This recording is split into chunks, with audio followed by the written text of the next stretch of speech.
Hello students, मैं हूँ मीनाक्षी और आज हम 8 चैप्टर का अभ्यास कार्य कंप्लीट करेंगे जो कि 8th की बुक का 8th चैप्टर है, संस्कृत की बुक का। उसका अभ्यास कार्य है। अनुवाद हम कर चुके हैं। पहला प्रश्न है एक पदेन उत्तरत, यानी कि 1 वर्ड में उत्तर देना है। पहला प्रश्न है कस्य राज्यस्य भागेषु गजधर शब्द प्रयुज्यते। किस राज्य में जो ये गजधर शब्द का प्रयोग होता है। राजस्थानस्य गज परिमाणम कः धारयति। गज परिमाण जो नापने का है उसको कौन धारण करता है, गजधरा। अगला क्वेश्चन है कार्य समाप्तौ वेतनानि अतिरिच्य गजधरेभ्यः किम प्रदीयते स्म। तो उत्तर है सम्मानम अपि, यानी कि वेतन के अतिरिक्त उनको और क्या मिलता था, सम्मान आदि भी मिलता था। के शिल्प रूपेण न समादृता भवन्ति गजधरा। कौन शिल्पी रूप में भवन्ति, कौन शिल्पकार के रूप में समाज में अभी भी जो है वो कौन है, गजधरा। प्रश्न नंबर 2 है अधोलिखितान प्रश्नानाम उत्तराणि लिखत। अब हम पूरे वाक्य में यहाँ उत्तर कंप्लीट करेंगे। पहला प्रश्न है तडागा कुत्र निर्मयन्ते स्म। तडागा संपूर्ण देशे निर्मयन्ते स्म। और अगला प्रश्न है गजधरा कस्मिन् रूपे परिचिता। गजधरा वास्तुकाराणाम रूपे परिचिता। अगला है गजधरा किम कुर्वन्ति स्म। गजधरा नगर नियोजनात् लघु निर्माण पर्यंतम सर्वाणि कार्याणि कुर्वन्ति स्म।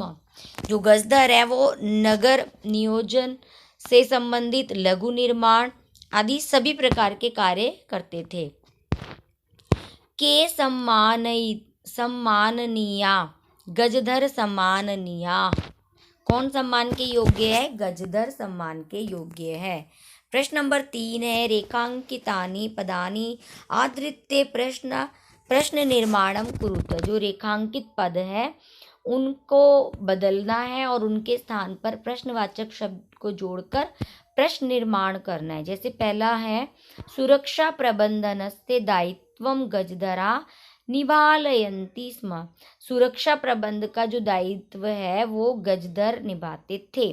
तो इसके स्थान पे हमने कर दिया कस्य दायित्वम गजधरा निभालयन्ति स्म, इस प्रकार से। और जो पूर्ण विराम है उसको हटा के क्या लगा दिया गया है, प्रश्नवाचक चिन्ह। अगला है तेषाम स्वामिन असमर्था सन्ति। तो उसके स्थान पर आ जाएगा केषाम स्वामिन असमर्था सन्ति। अगला है कार्य समाप्तौ वेतनानि अतिरिच्य सम्मानम अपि प्राप्नुवन्ति। उत्तर है कार्य समाप्तौ कानि अतिरिच्य सम्मानमपि प्राप्नुवन्ति। तो वेतनानि की जगह पर आ जाएगा कानि और पूर्ण विराम की जगह पर आ जाएगा प्रश्नवाचक चिन्ह। तो ये एक नया प्रश्न बन जाएगा। गजधर सुंदर शब्द अस्ति। के सुंदर शब्द अस्ति। तडागाः संसार सागरा कथयन्ते। काः संसार सागरा कथयन्ते। तो इस प्रकार से प्रश्न निर्माण था। अब है प्रश्न नंबर 4 अधोलिखितेषु यथापेक्षितम संधि विच्छेद कुरुत। या तो संधि करना है या फिर संधि विच्छेद, संधि और संधि विच्छेद दोनों ही करने हैं। जैसे कि पहला दिया हुआ है अद्य जमा अपि, तो बन गया अद्यापि। स्मरण अर्थम बन जाएगा स्मरणार्थम। इसी प्रकार से इति अस्मिन बनेगा इत्यस्मिन। एतेषु एव तो बन जाएगा एतेष्वेव। ठीक इसी प्रकार से एक और इसका अगला देख लेते हैं शब्द क्या है, सहसा एव सहसैव। 5वां प्रश्न है वो देखेंगे मंजुषात समुचितानि पदानि चित्वा रिक्त स्थानानि पूरयत। यानी कि ये जो एक बॉक्स दिया गया है जिसमें कुछ शब्द हैं रचयन्ति गृहीत्वा सहसा जिज्ञासा सह, इनका प्रयोग करते हुए रिक्त स्थानों को पूरा करना है। जैसे पहले वाक्य में आ गया गृहीत्वा, छात्रा पुस्तकानि गृहीत्वा विद्यालयं गच्छन्ति।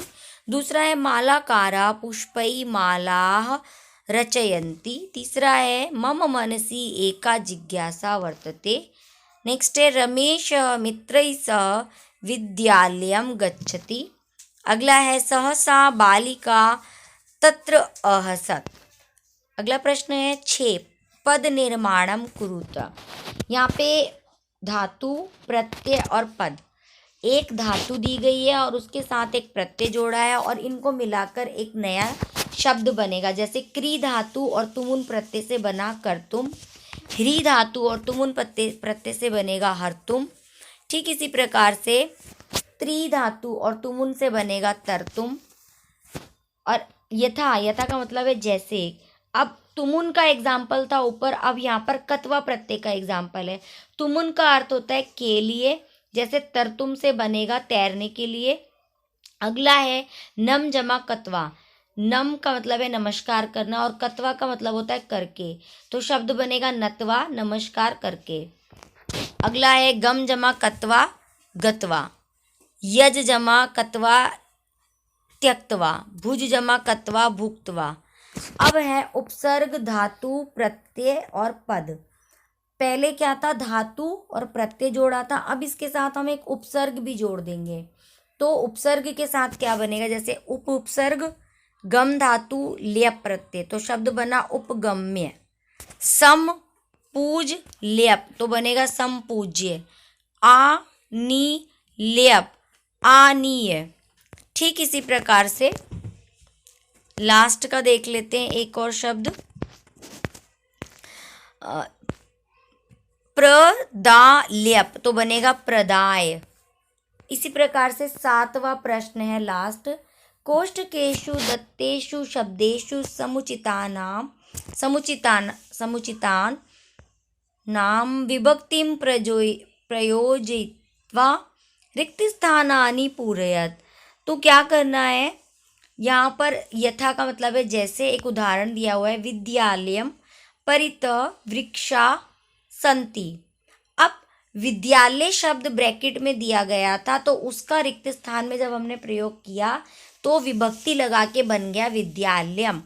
इसी प्रकार से ग्राम शब्द दिया हुआ था, जिसको हमने विभक्ति के साथ प्रयोग किया तो बन गया ग्रामम उभयतः ग्रामा संति।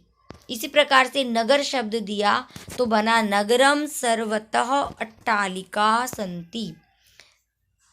का पुरुषा, तो बन जाएगा धिक का पुरुषम, का पुरुष की जगह धिक का पुरुषम। इसी प्रकार से एक और उदाहरण है मृग। मृग शब्द का उदाहरण है ब्रैकेट में, तो मृगा मृगई सह धावंती, हिरण हिरणों के साथ दौड़ते हैं। इसी प्रकार बालिका, तो बनेगा बालिका बालिका भी स पठन्ति, बालिका बालकाः, बच्चे बालिकाओं के साथ पढ़ते, लड़के लड़कियों के साथ पढ़ते हैं। इसी प्रकार पितृ, तो बनेगा पुत्र पित्रा सह आपणम गच्छति। इसी प्रकार से मातृ, माँ के लिए, शिशु मात्रा सह क्रीडति, शिशु जो है वो माँ के साथ खेलता है। तो ये विभक्तियों का प्रयोग किया गया है ब्रैकेट में दिए गए शब्दों के द्वारा और फिर उसका रिक्त स्थान कंप्लीट किया गया है। तो स्टूडेंट्स, ये हमने संस्कृत की बुक से 8 चैप्टर आज कंप्लीट किया है। 8 चैप्टर का अभ्यास कार्य कंप्लीट किया है और अनुवाद हम पहले कर चुके हैं। अब हम नेक्स्ट चैप्टर 9 चैप्टर कंप्लीट करेंगे और आप तब तक के लिए लाइक करें, शेयर करें, सब्सक्राइब करें और अपनी स्टडी करते रहें। और तब तक मिलते हैं नेक्स्ट वीडियो में, नेक्स्ट क्लास में।